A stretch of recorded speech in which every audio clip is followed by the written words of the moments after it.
नमस्ते, मेरा नाम सिद्धांत है और मेरे साथ फ्रेम में है अंशुमान जी, इंडिया टुडे हिंदी के संपादक। और ये है अर्थात का अंक। बहुत दिनों बाद, मेरे ख्याल से सेकेंड वेव के पहले आखिरी अर्थात हमने आखिरी अर्थात हमने ब्रेकआउट एरिया से शूट किया था। और अब ये अर्थात है। फिर से आए हैं यहाँ पे हम लोग और बातचीत हो रही थी। कई सारी उदास वजह भी हैं, कुछ शुभकामनाएं भी हैं, वो सब पे बातचीत करेंगे एपिसोड के आखिर में। पहले पिछले अर्थात की बात करते हैं। इन्फ्लेशन, इस पर हमारा पिछला अर्थात था। इन्फ्लेशन का पूरा अंकगणित क्या है, इस पर बातचीत की थी। और आगे बढ़ेंगे उससे, उस समय हम बात करेंगे इंडिया टुडे हिंदी का अंक क्या है। सारे पाठकों को और दर्शकों को इस बात की जानकारी है सिद्धांत कि हम लोग साल में एक बार इंडिया की पावर लिस्ट पब्लिश करते हैं, जो कि इंडिया टुडे की अपनी प्रोप्राइटरी फीचर है कि भारत में हाई एंड माइटी कौन है, जो सबसे रसूखदार हैं, जिनका प्रभाव है अलग अलग क्षेत्रों में। तो इस बार का अंक उन शख्सियतों पर, उन हस्तियों पर केंद्रित है जो अलग अलग क्षेत्रों में हाई हैं, माइटी हैं, ताकतवर हैं, रसूखदार हैं। ये हमारा सालाना आयोजन है। तो इस बार के अंक में आपको बहुत सारे लोगों की रैंकिंग में फेरबदल भी दिखाई देंगे, जो काफ़ी दिलचस्प है। उसका शीर्षक मुझे याद आता है, ऊंचे और रसूखदार। हाँ, तो ऊंचे और रसूखदार। तो कुछ लोगों की रैंकिंग्स में फेरबदल भी हैं। तो ये जो पावर रैंकिंग है देश की, वो कोविड के बाद उसका क्या, उस पर कोविड का भी कोई असर हुआ है क्या पावर रैंकिंग पे, ये उस अंक में आपको पता चलेगा। शक्ति का संतुलन बदला है। हाँ। तो अब चलते हैं अर्थात में। इस बार के अर्थात का शीर्षक है भविष्य का भविष्य। ये अर्थात भी आपकी निजी जीवन की घटनाओं से विकसित हो रहा है। एक वरुण है, वरुण की कहानी है। और वरुण जैसे ख्वाबगाहों में रहने वाले लोगों को दिक्कतें क्या हैं, उनको परेशानियां क्या हैं, और उस ख्वाबगाह में कितने सारे चोंचले हैं तमाम, इसकी बातचीत आपके ये आज का अर्थात की चर्चा, बहुत सारे लोगों ने पिछले एक साल में लगातार अर्थात पर प्रश्न पूछा हमसे कि हम मध्य वर्ग के बारे में, मिडिल क्लास के बारे में कोई बात नहीं हमने नहीं की। बहुत दिनों से उनके बारे में कई सारे लोग कहते थे चर्चा नहीं की।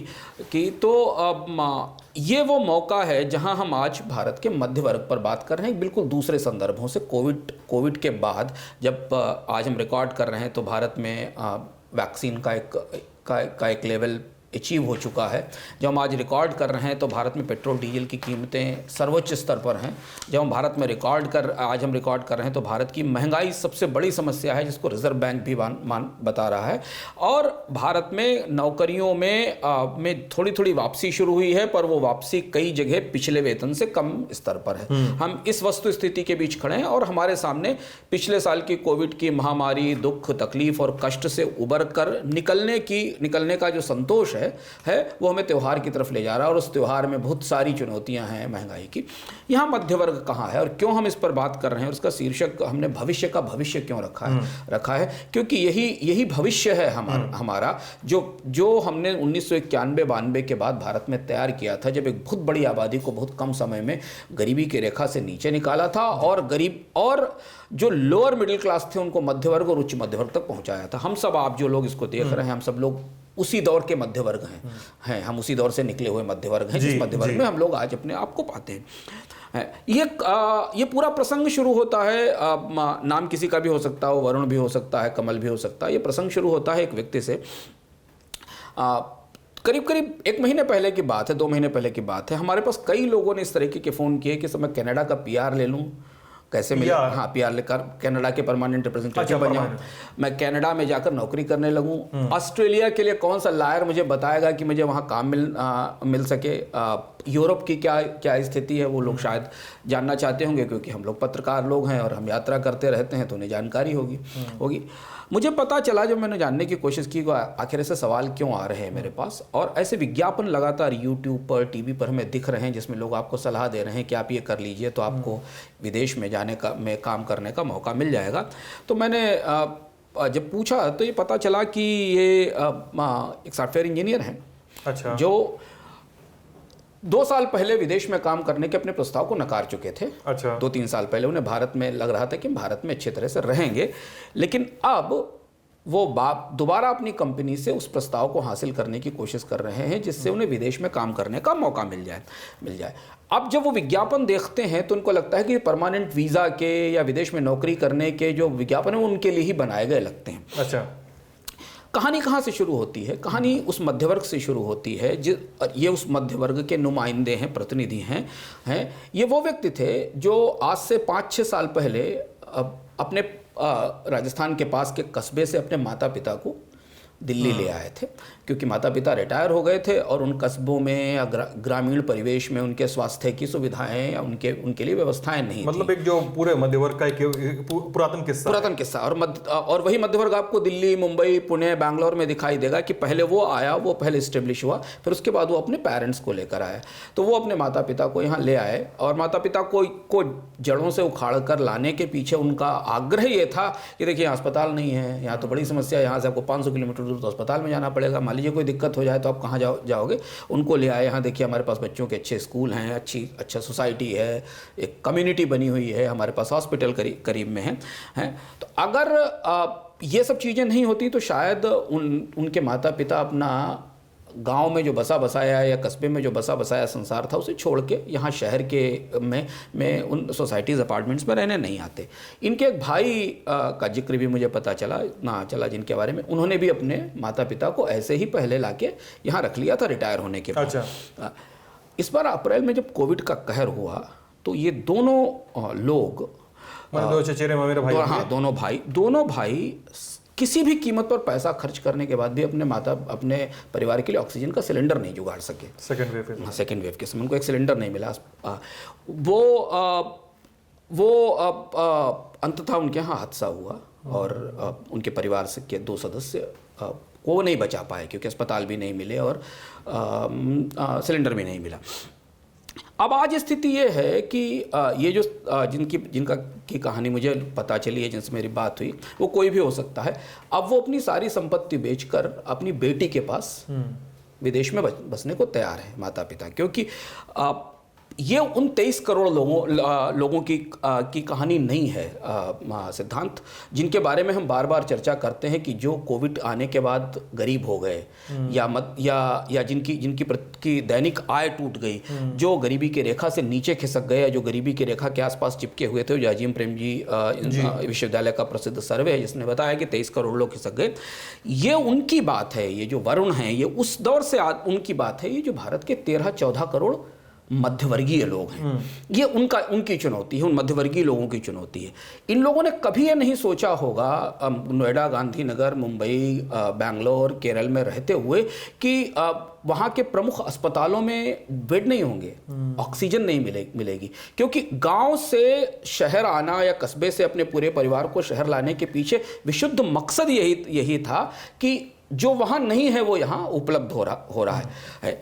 ये मध्य वर्ग सिद्धांत पिछले 25 साल में 1991 के बाद भारत की जो भी कीर्ति कथाएं हैं उनका मस्कट है, उनका शुभंकर है।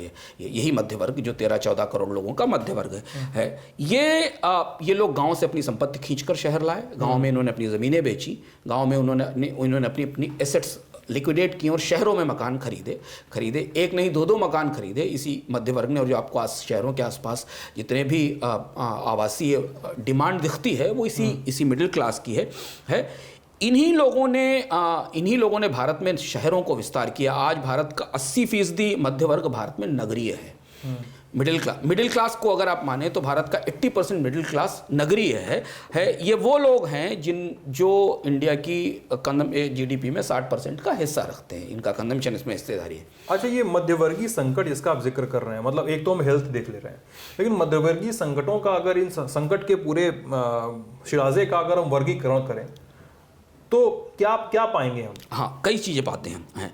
ये वो मध्य वर्ग है जो डिजिटल इंडिया और बाकी जितने भी भारत की नई पहचानें हैं उनका शुभंकर है, उनको आगे लेकर चलता है। और इस हर परिवार के भारत में अब 1 करोड़ के आसपास परिवार ऐसे होंगे जिनके लोग विदेश में रहने वाले हैं, विदेश में पढ़ रहे हैं, विदेश में नौकरियां कर रहे हैं। हुआ ये कि कोविड से पहले से भारत में इनकम के लेवल गिरना शुरू हुए, जिसमें हम अर्थात में बराबर चर्चा करते रहे। कोविड के बाद मध्य वर्ग की दोहरी चुनौती आई। पहली चीज़ ये कि उनकी कमाई घट गई, आय घटी, क्योंकि जो नौकरियां वापस लौटी कोविड के बाद वो उनमें वो सैलरीज नहीं है जो सैलरीज उनको पहले मिलती थी। और दूसरी चीज़ ये कि पिछले 3 साल में इनके ऊपर कमाई के अनुपात में जो कर्ज था वो करीब 37 से 40% हो गया। यानी अब अगर आप बैंकों की बैलेंस शीट में क्रेडिट का प्रोफाइल देखें, अभी भी ताज़ी कुछ रिपोर्ट्स आई हैं तो बताती हैं कि भारत में सबसे बड़ा जो वर्ग है कर्ज लेने वाला वो मध्य वर्ग है।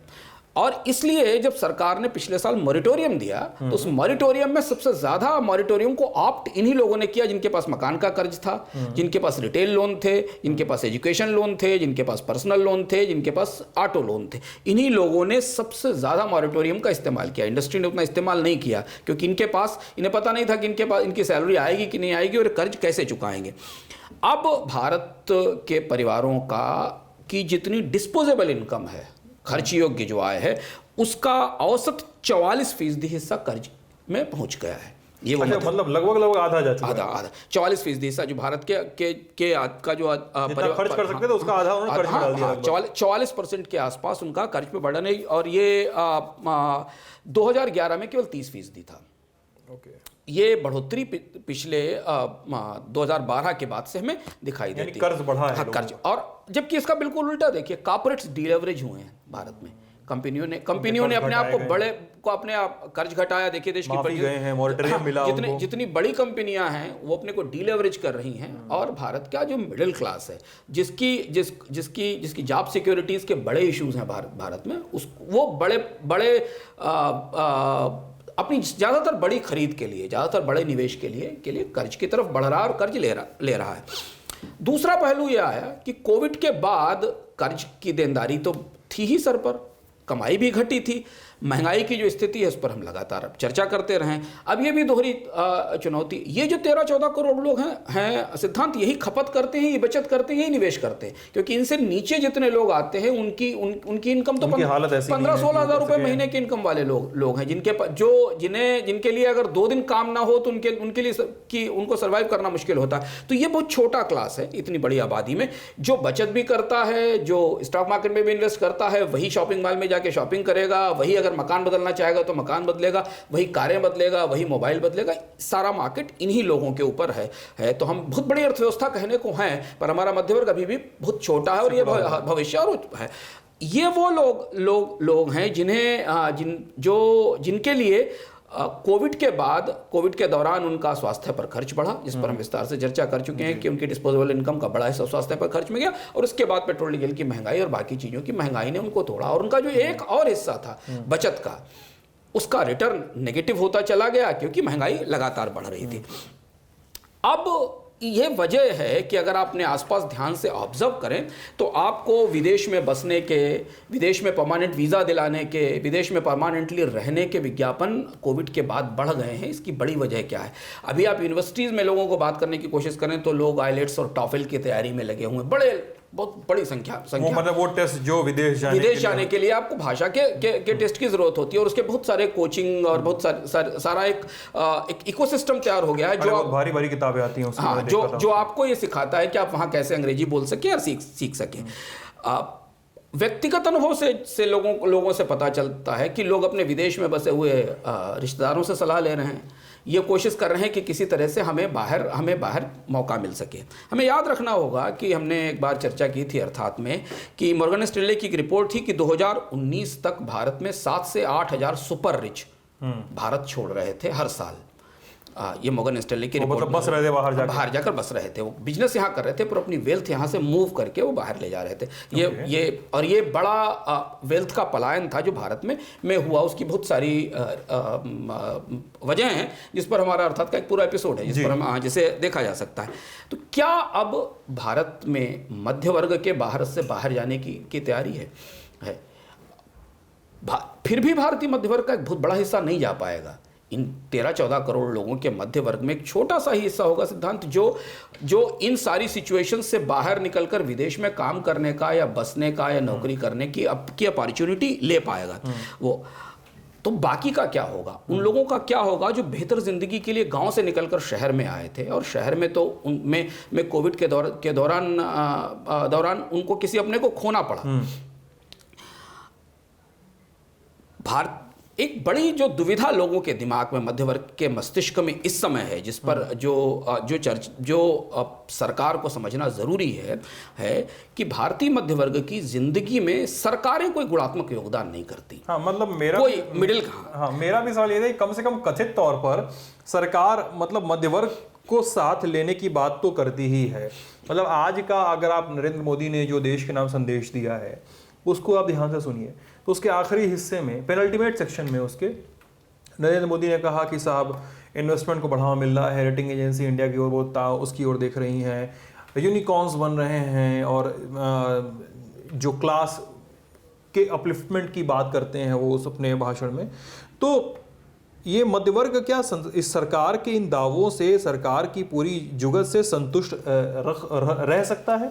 सरकार सही है या मिडिल क्लास, मतलब कि उसकी दिशा कहाँ होगी, दशा क्या होगी? वही बात है कि सबसे बड़ा हिट कोविड और कोविड से पहले की रिसेशन जो 2017-18 से हमने देखा कि भारत की आर्थिक विकास दर में गिरावट आई और शहरों में भी आय कम हुई। उसका सबसे बड़ा हिट उन लोगों को हुआ जो मिडिल क्लास थे या लोअर मिडिल क्लास थे, और उसके बाद कोविड ने उनमें से बहुत सारे लोगों को, मध्य वर्ग को सिकोड़ दिया। मध्य वर्ग से करीब 3 से 4 करोड़ लोग बाहर हो गए। यहाँ दुविधा ये है कि मध्य वर्ग जो भारत में सबसे इकोनॉमी का टरबाइन है, जी, रियल एस्टेट का टरबाइन है, इलेक्ट्रॉनिक्स का टरबाइन है, इंटरटेनमेंट को चलाता है, नेटफ्लिक्स का सब्सक्रिप्शन लेता है, सरकारें उसके जीवन में कोई गुणात्मक बढ़ोतरी नहीं करती। वो टैक्स सरकार को देता है शिक्षा और सेहत के लिए, और इलाज कराता है प्राइवेट हॉस्पिटल में, बच्चे को पढ़ाता है प्राइवेट हॉस्पिटल में। सरकार उसे ये बताकर टैक्स लेती है कि मैं आपको शिक्षा दूंगी और सरकार और सेहत दी जाएगी। उसे रोजगार निजी क्षेत्र से मिलते हैं, रिश्वत वो सरकार को देता है। एम्प्लॉयमेंट उसे प्राइवेट सेक्टर से मिलना है, लेकिन उसको अगर अपना एक कार्ड भी अपडेट कराना है तो उसकी रिश्वत तो सरकार को, जॉब कार्ड बनवाना है तो उसे रिश्वत सरकार को देनी पड़ती है। अब स्थिति ये हो गई कि ये जो मध्य वर्ग है, क्योंकि भारत में कितने लोग, 3-4 करोड़ लोग तो इनकम टैक्स ही देते हैं, उनमें भी बाकी लोग इनकम टैक्स से बाहर हैं। इनकम टैक्स तो सब देते हैं। और कंजम्पशन पैटर्न में अगर आप देखिए तो कंजम्पशन पैटर्न में जो हाई वैल्यू कंजम्पशन हैं, चाहे वो पेट्रोल डीजल हो, चाहे वो कारें हो, चाहे वो पैक्ड फूड हो, चाहे वो महंगे गारमेंट्स हो, ये सारा कंजम्पशन इस 13-14 करोड़ लोगों के पास है। इनकी जिंदगी में, मतलब ये जिस व्यवस्था में रहते हैं वहां सिक्योरिटी की कॉस्ट भी है, खुद बियर करते हैं। जिस जगह रह रहे हैं उसकी सिक्योरिटी की कॉस्ट भी इनकी है। इन चीज़ों को ये मध्य वर्ग भारत के बाहर निकलने की अगर कोशिश करेगा, बहुत अच्छी बात है, लोग बाहर जाएं, लेकिन अगर ये उस तरीके की का बाहर जाने की कोशिश है कि भारत में उम्मीद नहीं है, संभावनाएं कम है, तो हमारे लिए चिंता की बात है। एक और बात अंतिम है, महामारी और युद्ध का इतिहास हमें बताता है कि उसके बाद पूरी दुनिया में जब भी महामारियां और महायुद्ध हुए हैं तो लोगों ने अपने आर्थिक व्यवहार बदले हैं, अपने फाइनेंशियल बिहेवियर्स लोग बदलते हैं। वो कम खर्च करते हैं, भविष्य के प्रति आशंकित हो जाते हैं, बचत करने की कोशिश करते हैं। जिस फ्रीक्वेंसी के साथ, जिस उत्साह के साथ वो खरीदारी करते हैं, उस तरह से वो शॉपिंग नहीं करते हैं। और मध्य वर्ग की मांग टूटने का ही असर है भारतीय अर्थव्यवस्था पर, कि आप एक तरफ से जितने भी इकोनॉमी में गुड डेज के फ्लैग बेरर हैं, चाहे वो ऑटोमोबाइल हो, चाहे वो इलेक्ट्रॉनिक्स हो, चाहे वो एंटरटेनमेंट हो, ये सारे मध्य वर्ग के डिमांड टूटने के कारण प्रभावित भी हुए हैं। और भारत की इंडस्ट्रियलिस्ट से और बाकी लोगों से बात किया जाए तो उनको लगता है कि अब एक क्लास छोटा सा बचेगा जो कंज्यूम करेगा, बाकी क्लास के लिए मास प्रोडक्शन होगा। और हम ये चाहते थे कि भारत में क्रमशः तेजी से लोग निम्न मध्यम वर्ग से निकलकर मध्यम वर्ग में और कम से कम मध्यम वर्ग तक एक बड़ी आबादी पहुंच जाए। अरस्तु एक बहुत दिलचस्प बात कहते थे। अच्छा, अरस्तु ने अपनी किताब में लिखा है कि मध्य वर्ग किसी भी देश के लिए सबसे अधिक मूल्यवान है। ओके। और देखिए कितने साल पहले अरस्तु ने, जबकि मिडिल क्लास की वो अवधारणा जो हमारे पास यूरोप से आती है या मिडिल क्लास का जो उभार 1930 की मंदी के बाद अमेरिका में होता है, या मिडिल क्लास का वो उभार जो थैचर के आने के बाद यूके में होता है, उससे काफ़ी पहले अरस्तु ने लिखा कि किसी देश के लिए उसका मध्य वर्ग सबसे मूल्यवान है, क्योंकि यही वर्ग है जो निर्धनों और अमीरों के बीच में खड़ा होता है। निर्धनों को सत्ता पैसा देकर खरीद लेती है और अमीरों को सत्ता व्यवस्था में हिस्सा दे देती है। तो कोई भी सरकार हमेशा यह चाहती है कि उस देश का मध्य वर्ग छोटा रहे। प्रभु वर्ग और जो अल्प आय वर्ग है वो, क्योंकि अल्प आय वर्ग हमेशा एक्सपेक्ट करेगा सरकार से कि हमको फ्री वैक्सीन दे दी जाए, हमको फ्री भोजन दे दिया जाए, हमको बच्चे की फ्री फीस कर दी जाए, और उसको देने के लिए सरकारें हमेशा समृद्ध कुछ लोगों को, कंपनियों को, या कुछ जो प्रभुत्व संपन्न वर्ग है उसको वो अपॉर्चुनिटी देता है। हम अगर भारत के बाजार को, क्योंकि वो चाहते हैं कि मुट्ठी भर समृद्ध लोगों के साथ करोड़ों गरीबों को हम फ्री भी बांट सकें, और हम भारत के बाजार की परिस्थिति होती देख रहे हैं कोविड के बाद, जिस पर हम चर्चा कर चुके हैं। भारत में मोनोपोलीज तेजी से इमर्ज कर रही हैं, हर सेक्टर में मोनोपोलीज आ रही हैं। तो अब अगर आज इसके बाद की जो परिस्थिति है, भारत को अगले 5 साल तक, सिद्धांत 5 से 10 साल तक सब कुछ छोड़कर भारत की सरकारों को सिर्फ एक काम करना होगा, अगर वो वास्तव में इस देश को निम्न आय वर्ग का देश छोड़कर नहीं जाना चाहती। एक पूरी पीढ़ी निम्न आय वर्ग में निकल गई, अब दूसरी पीढ़ी भी निम्न आय वर्ग में नहीं जानी चाहती, तो हर हाल में सरकारों को वो सब कुछ करना होगा जिससे इस देश का मध्य वर्ग बड़ा हो। इस देश का मध्य वर्ग कम से कम उतने लोग तो वापस आ जाएं जो 3-4 करोड़ लोग कोविड के कारण बाहर चले गए थे, वो वापस लौटे। ऑब्वियसली वो इस देश का सबसे बड़ा प्रोड्यूसर, सबसे बड़ा कंज्यूमर वर्ग है। अगर हम 2030 तक, अगले 6 साल तक, 7 साल तक हम भारत के मिडिल क्लास को बढ़ा नहीं पाए, उसको बढ़ाने की बहुत सारी स्ट्रेटजीज हैं, बहुत सारी तकनीकें हैं, जिसमें कि आप लोगों के हाथ में ज़्यादा पैसा छोड़िए, महंगाई रोकिए, उनकी इनकम प्रोटेक्ट करिए, उनके बेनिफिट्स प्रोटेक्ट करिए। देखिए, अमेरिका में मिडिल क्लास श्रिंक नहीं हुआ, यूरोप में मिडिल क्लास श्रिंक नहीं हुआ, दुनिया के बाकी देशों में कोविड के दौरान मिडिल क्लास श्रिंक नहीं हुआ, क्योंकि मिडिल क्लास को बचाने के लिए और उनकी पेंट अप डिमांड का आगे फायदा लेने के लिए सरकारों ने उनकी वेतन में, उनकी सैलरी में, उनके एजुकेशन में, उनके हेल्थ में इस क्राइसिस के दौरान उन्हें उसकी मदद दी। क्योंकि 2030 से भारत की आबादी की ढलान शुरू होगी, जिस पर हम चर्चा कर चुके हैं, और एक देश का एक बड़ा हिस्सा ऐसा होगा जहां पर लोगों की आयु बढ़ चुकी होगी, और एक हिस्सा ऐसा होगा जहां आयु कम होगी लेकिन वहां से माइग्रेशन शुरू होगा जो उन देशों की तरफ जाएगा। वो पूरा अंक आप देख सकते हैं, जनसंख्या कानून, नियंत्रण कानून पे जो बहस होती है, आप बार-बार उसको जाकर कोट कर सकते हैं। हमारे लिए जो सबसे बड़ा सवाल इस समय है, जो शायद हर व्यक्ति को, जो भी व्यक्ति जागरूक है उसे सरकार से, प्रतिनिधि से, बाकी लोगों से पूछना चाहिए कि क्या भारत की बड़ी आबादी बूढ़े होने से पहले मिडिल क्लास भी हो सकेगी। मिडिल क्लास की बात कर रहा हूँ, मिडिल क्लास में बहुत सारे गैप्स हैं, बहुत सारे लेवल हैं, lower middle class, middle class, upper middle class, किसी भी मिडिल क्लास में आ सकेगी। क्या भारत की एक पूरा डेमोग्राफिक डिविडेंड जिसने अपनी शुरुआत निम्न आय वर्ग से की थी, वो बूढ़े होने तक निम्न आय वर्ग में ही रहेगा, या वो कभी ग्रेजुएट करके मिडिल क्लास में जा पाएगा? क्योंकि हमारे भविष्य का भविष्य सिर्फ इस बात पर निर्भर होगा कि भारत में कितने लोग कितनी तेजी से मध्य वर्ग में शामिल हो सकते हैं। वहीं से टैक्स आएगा, वहीं से खपत आएगी, वहीं से ये मकान बिकेंगे, वहीं से गाड़ियां बिकेंगी, और वहीं से सरकारों पर ये दबाव बनेगा कि वो सही ढंग से फैसला ले सके। तो ये सबसे बड़ा सवाल अब कोविड के बाद है। और अगर आप इसे पश्चिम के नजरिए से देखें या यूरोप और अमेरिका में देखें, तो उन्होंने यही कोशिश की है कि अपर क्लास को तो फायदा ही हुआ, फार्मास्यूटिकल कंपनी के मालिक को मोनोपोली मिल गई।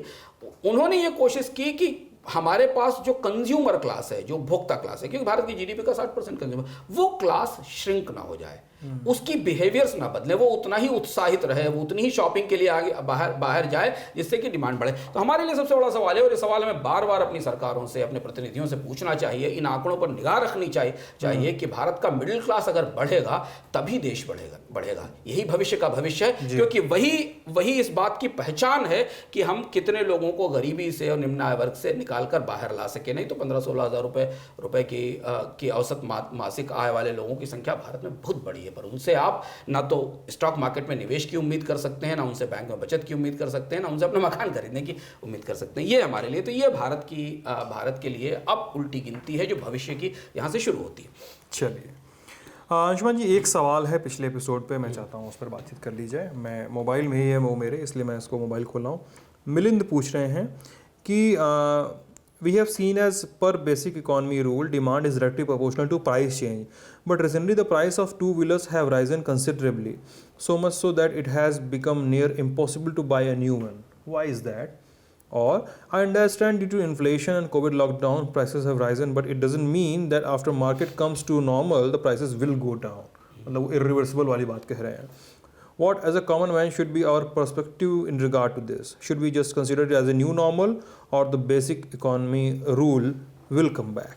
मिलन का सवाल अच्छा है, और इस पर हम लोग अर्थात में जब हमने शायद अप्रैल का अर्थात मुझे याद होगा, जब हमने ये किया था कि कोविड के बाद महंगाई आने वाली है, here this whole role of demand supply driven price and valuation bricks, because companies are not expecting that the demand will rise, so they are trying to recover their losses by increasing the prices. Example के लिए मान लीजिए कोई एक company अगर साल में 1000 bike महीने में 1000 बाइक बेचती है और कोविड के बाद उसकी बाइक की बिक्री 300 रह गई है तो अब उसे पता है कि 300 बाइक की बिक्री जल्दी 1000 पर नहीं पहुंचेगी, तो जितना लॉस उसको उन 700 बाइक के नहीं बिकने से हो रहा है वो उन 300 बाइक की बिक्री से रिकवर करने की कोशिश कर रहे हैं। और यही वो कॉस्ट पुश इन्फ्लेशन है जो हमेशा डिमांड के विपरीत जाती है, जिस पर हमने एक बार अर्थात में चर्चा की थी। ये वही कॉस्ट पुश इन्फ्लेशन है। तो अब कंपनियों का क्या, स्टील महंगा हो गया, एल्यूमिनियम महंगा हो गया, प्लास्टिक महंगा हो गया, फ्यूल का प्राइस महंगा हो गया, टेलीफोन महंगा हो गया, जो कार्टेज था वो महंगा हो गया, वो सारी कॉस्ट वो अपनी लिमिटेड डिमांड में बिल्ड करना चाह रहे हैं। और इसलिए भारत में आपको बहुत सारी महंगाई ऐसी दिखाई दे रही है जो कहीं से भी डिमांड ड्रिवन नहीं है, वो पूरी तरह से कॉस्ट बढ़ने के कारण आ रही है। और इररिवर्सिबल तो है ही, क्योंकि कोर इन्फ्लेशन जो है वो कभी आप बाइक की कीमत कम थोड़ी होगी, बहुत ज्यादा डिमांड होगी तो बाइक कंपनी उसमें एक छोटा सा फीचर जोड़ देगी, एक लाइट लगा देगी, एक नए तरीके की सीट लगा देगी। लेकिन आप ये कहें कि अगर बाइक की कीमत 7000 8000 रुपए या 6000 रुपए बढ़ी है तो एक साल बाद वो बाइक की कीमत कम होगी? वो नहीं होगी, वो नहीं होगी। तो यूटर्न कुछ है नहीं उससे ऑब्वियसली। ये हमेशा और यहीं पर गवर्नमेंट के इंटरवेंशन की जरूरत होती है कि उसे पता होना चाहिए कि प्राइसेस क्यों बढ़ रहे हैं। प्राइसेस इसलिए बढ़ रहे हैं क्योंकि रॉ मटेरियल महंगा हो रहा है। रॉ मटेरियल महंगा क्यों हो रहा है, इस पर सरकार को ध्यान देना चाहिए। इसलिए एक और चीज देखें, आपकी WPI ने पिछली बार बात की थी, wholesale price inflation double digit में है और वो सीधे आप कोर इन्फ्लेशन में रिफ्लेक्ट होती है। तो जितनी भी मेटल्स आपको WPI इंडेक्स में बढ़ती दिखाई देती वो सब बाइक में इस्तेमाल होती है। चलिए, सिनेमा किताब वाला सेक्शन, अंशुमान जी ने क्या पढ़ा, क्या सुना, क्या देखा? 2-3 नई किताबें प्राप्त हुई इस हफ्ते से, पढ़ाई के लिए शुरू हुई। एक मेरे पास किताब आई है ओपीएम इनकॉर्पोरेटेड। अच्छा। वो जब मैंने लक्ष्मी नावा लिखी थी तो उसमें पूरा चैप्टर लिखा था कि कैसे बॉम्बे को दुनिया के ड्रग लॉर्ड्स ने बसाया। तो बॉम्बे के इनके लेगेसी में ड्रग्स हैं और कैसे वो पूरा अंग्रेजों ने उन ड्रग लॉर्ड्स का इस्तेमाल करके चाइना को अफीम बेची और एक पूरा बिजनेस था। वो लक्ष्मी नावा पुस्तक में लिखा था। तो वो ओपीएम इनकॉर्पोरेटेड और पूरी दुनिया का जो ड्रग ट्रेड हिस्टोरिकली और आज भी उस पर, अच्छा, ये उस पे है हाँ, पूरी किताब है। तो वो मेरे पास अभी कल पहुंची है, वो मैंने पढ़ना शुरू किया। बहुत इंटरेस्टिंग बुक आई है, वर्क हमारे काम करने और ज़िंदगी जीने के हिस्ट्री पर, कि हमने कैसे अपने काम करने और वर्क के और उनके तरीके बदले हैं। वो किताब कल ही मेरे पास पहुंची है। वो दूसरी किताब मैं पढ़ना शुरू कर रहा हूँ। और एक किताब इस पे डेटा पर है, इमर्जिंग डेटा साइंसेस पर। वो भी मैंने खोल के देखी नहीं, लेकिन मैंने मंगा ली थी उसको पढ़ने के लिए। तो 2 पुस्तकें हैं। नेटफ्लिक्स इस बार समय बिल्कुल नहीं मिला देखने का, क्योंकि बहुत सारी भागदौड़ के बीच में थे, तो इसलिए नेटफ्लिक्स इस बार नहीं पढ़ने का मुझे समय नहीं मिला। मतलब इस हफ्ते पढ़ाई एकदम बंद रही। 2-3 चीज़ें मैंने देख ली। स्क्विड गेम तो मैंने शायद बताया था कि मैं देख चुका हूँ। सर्चिंग एक मूवी है 2018 की, नेटफ्लिक्स पे है, बहुत अच्छी मूवी है, देखने लायक है, थ्रिलर है, देखने लायक है। और एक है वहाँ पे सीरीज आई है $1 बिलियन कोड। हाँ, $1 बिलियन कोड। हाँ, तो वो मैंने देखने शुरू की है। अच्छी सीरीज है, मतलब काफ़ी रेफरेंसेस के साथ वो, मतलब और सच्ची घटनाओं पे आधारित है। तो पता नहीं, अब उसको आगे कभी उसकी चर्चा होगी तो वो भी देखने लायक है। अंशुमान जी के बारे में एक नई सूचना, कई सारे लोग जान चुके होंगे। संडे को ये एपिसोड आया होगा तो आप लोग जान चुके होंगे। कई सारे लोगों को नहीं पता होगा तो उन्हें हम बता देते हैं। अंशुमान जी अब नए सफ़र पे जा रहे हैं, कहीं और जा रहे हैं, कहीं और काम शुरू करेंगे, कहीं और अपनी सूचनाओं से अभिसिंचित करेंगे चीज़ों को, लोगों को। हम उन्हें बहुत सारी शुभकामनाएं देते हैं। और इसीलिए खर्चा पानी में वो नहीं आ पा रहे थे, तो तमाम व्यस्तताएं थीं, संपादकीय व्यस्तताएं होती हैं, तो उस वजह से नहीं आ पा रहे थे। और अंशुमान जी बहुत सारी शुभकामनाएं। बहुत बहुत धन्यवाद। और ये सफ़र खासतौर से अर्थात और खर्चा पानी का जो सफ़र है ये मेरे जीवन का सबसे मूल्यवान हिस्सा है, क्योंकि इसके जरिए जो प्रयास हम दोनों लोगों ने, इससे पहले नीरज ने किया, वो ये था कि हम अर्थव्यवस्था को, no you can't understand market, how can you understand market, ये जो अभिजात्यता का नहीं, यू कैन नॉट अंडरस्टैंड, यार इकोनॉमी कैसे समझ में आएगी आपको हमारा पैसा है, हमारी देश है, हमारा टैक्स है, हमारा इन्वेस्टमेंट है, और हम ही को समझ में नहीं आएगा। हमें पॉलिटिक्स समझ में आ जाएगी और इकोनॉमी समझ में नहीं आएगी। तो जान मुझे जटिल बनाया तो गया। ये जो एक अभिजात्यता थी ना, उसे तोड़ने में ललन टाप ने, आपने, नीरज ने, सौरभ ने, इन लोगों ने जो मदद की है, ये बहुत लंबे समय तक जाएगी। एक आखिरी बात जो मैं बोल दूं, क्योंकि बहुत सारे लोग सवाल पूछते हैं कि ये सारी चर्चाओं के ऊपर, तो वो ये कि एक पीरज़ादा कासिम का शेर है हर पत्रकार को या खासतौर से इकोनॉमिक जर्नलिस्ट को कुछ ऐसे ही सोचना चाहिए जैसे मैं सोचता हूँ, जिससे आप सोचते हैं। पीरज़ादा कासिम का एक शेर है कि वो बात जो आप कह भी ना पाए, वो बात जो आप कह भी ना पाए मेरी गज़ल में बयां हुई है, वो बात जो आप कह भी ना पाए मेरी गज़ल में बयां हुई है, मैं आपका हरफ़े मुद्दा हूँ, मैं आपका हरफ़े मुद्दा हूँ, मुझे दुआओं में याद रखिए। अरे वाह। तो अर्थात का क्या होगा, ये भी सवाल होगा आपके मन में। तो अर्थात खर्चा पानी तो आता ही रहेगा, अर्थात भी किसी न किसी रूप में फिर से आएगा, फिर से लौटेगा, फिर से नई चीज़ों के बीच, नई चीज़ों, नई जानकारियों के साथ, और इनसाइट्स के साथ, और इन डेप्थ के साथ, और ज़्यादा सूचनाओं के साथ आपके बीच आएगा। अपना ख्याल रखिएगा, ललन टॉप देखते रहिएगा। बहुत बहुत धन्यवाद।